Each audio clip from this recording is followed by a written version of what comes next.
అనుకున్నాము. మేమంతా కలిసి ఒక సమావేశం అయ్యాము.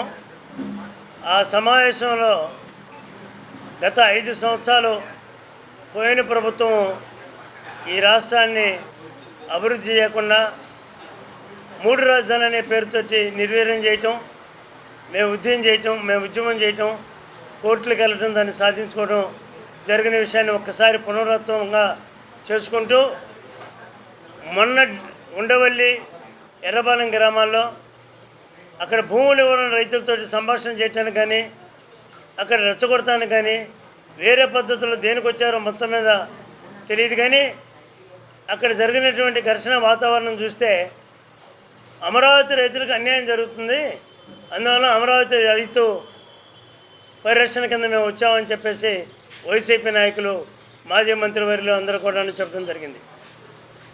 అసలు అమరావతిని అంగీకరించకుండా మావగాననేటువంటి నువ్వు రాజధానిని ప్రకటించిన తర్వాత నీకు అమరావతిలోకి వచ్చేటువంటి హక్కు ఎక్కడుంది?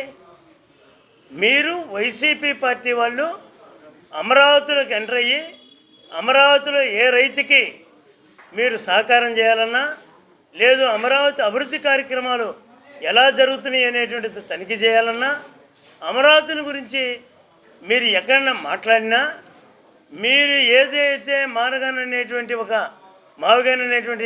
రాజధాని అనేటువంటి పదాన్ని వాడారో దానిని విత్డ్రా చేసుకొని ఆంధ్ర రాష్ట్రానికి అమరావతిని ఏకైక రాజధానిగా మేము అంగీకరించున్నామని చెప్పిన తర్వాత దీని విషయానికి రావాలి.